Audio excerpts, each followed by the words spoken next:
The screaming started before the sun even rose. Every morning, without fail, the schoolyard echoed with the cruel laughter of three boys who ruled the halls with fear: Ethan, Troy, and Marcus.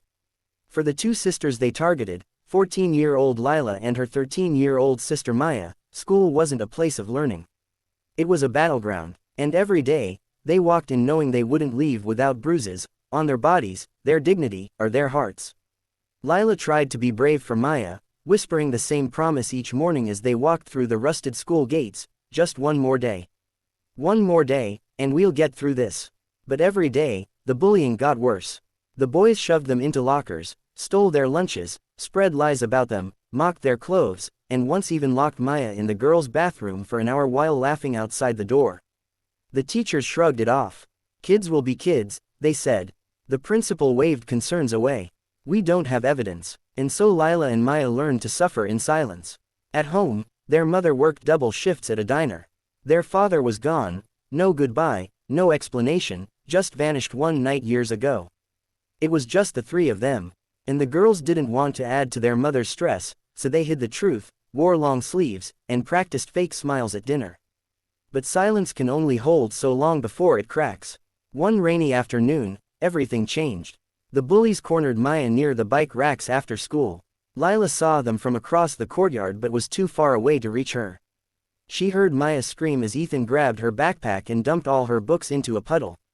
Troy shoved her hard enough to send her knees scraping against the concrete. Marcus pulled out his phone, filming, laughing, pushing her face close to the puddle. "Say you're worthless," he taunted. "Say it for the camera." Maya refused. She shook, terrified, but she didn't say it. So they pushed her face into the cold, dirty water. Lila reached them too late, her fist shaking, her voice cracking as she pulled her sister away. But the boys weren't worried. They scoffed and walked off, knowing no one would stop them. The moment the bullies were out of sight, Lila knelt beside Maya, crying as she wiped the dirt from her cheeks. That night, Maya whispered through tears, "I don't want to go back. I can't do this anymore." Lila held her tightly, and something inside her broke. She couldn't stay silent anymore. The next day, on her way home from school, Lila passed a small motorcycle repair shop at the edge of town, the kind of place most kids avoided. The sound of engines rumbled inside, and leather-clad men stood around talking and laughing. A biker club, the Steel Serpents, according to the patch on their jackets. Tough, intimidating, and not the kind of people a 14-year-old girl should walk up to. But she did. Her legs shook as she stepped inside. The men turned to look at her, confused, curious. The largest among them, broad shoulders, gray beard, tattoos up both arms, stepped forward and crouched to her eye level. "You lost, sweetheart," he asked gently. That softness broke her. Tears spilled down her cheeks as she told them everything: weeks of torture, the puddle incident, the fear Maya lived in every day.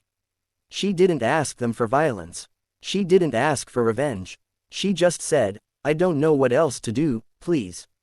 Someone has to help." The biker leader, who introduced himself as Bear, placed a heavy hand on her shoulder. "Nobody hurts kids on our watch," he said quietly. "You did the right thing coming here." The Steel Serpents weren't the monsters people whispered about. Over the next week, they discreetly showed up around the school. They didn't storm in, not yet. They watched. They observed. They gathered proof. And what they saw made their blood boil. They saw Ethan shove Maya into a locker. They saw Troy, accidentally, trip Lila down the stairs. They saw Marcus steal Maya's lunch and throw it in the trash. Bear and his crew didn't intervene at first, but they documented everything. Every push, every threat, every tear the sisters tried to hide. Then came Friday, the day the bikers decided enough was enough. School ended, and the bullies swaggered into the yard, planning their usual torment. Lila and Maya walked close together, trying to move fast, but Ethan grabbed Lila's backpack strap. "Where you going, princess? We're not done with you." What happened next became a town legend. The deep rumble of motorcycle engines cut through the schoolyard. One by one, massive black bikes rolled in through the open gates, 10 of them, the sun flashing off chrome, the roar shaking the ground beneath everyone's feet. Students froze. Teachers watched from windows. The bullies turned pale. The Steel Serpents dismounted in perfect unison. Bear stepped forward, towering over the boys, his jacket heavy with badges and patches. The bullies tried to speak, but Bear lifted one hand. No, he said calmly. Now you listen. He pulled out his phone, pressed play, and the sound of the bullies tormenting the girls filled the air. Every student nearby heard it. Every teacher. Every staff member. Finally, the truth was loud, too loud to ignore. Bear leaned down until his face was inches from Ethan's. You boys have two choices, he said softly. You can apologize to these girls right now and never go near them again, or you can explain yourselves to the police and your parents, 'cause we've already got everything documented. Troy shook so badly his knees buckled. Marcus's face was white as paper. Ethan tried to look brave, but one glare from the bikers made him melt. They apologized. In front of everyone. Genuine, trembling apologies. Not because they wanted to, but because now the whole world could see what they were. The bikers didn't touch the boys. They didn't need to. Shame did the rest. The administration held emergency meetings. Parents stormed the school. The bullies were suspended, later transferred to another district, and forced to attend counseling. As for Lila and Maya, they walked into school the next Monday with their heads held high. Students who once looked away now stood with them. Teachers who ignored the signs finally paid attention.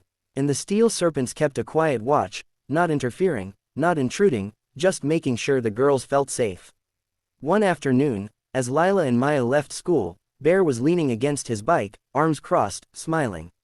You two doing okay? He asked. Maya nodded shyly. Better, she said. A lot better. Lila stepped forward. Why did you help us? You didn't even know us. Bear smiled, a soft, fatherly smile. Because real strength isn't about scaring people, he said. It's about standing up for the ones who can't. And everyone deserves someone in their corner. The girls never forgot that. Years later, when they shared the story online, a line from that day became the message they repeated to everyone who needed courage. Sometimes, heroes don't wear capes. Sometimes, they ride motorcycles.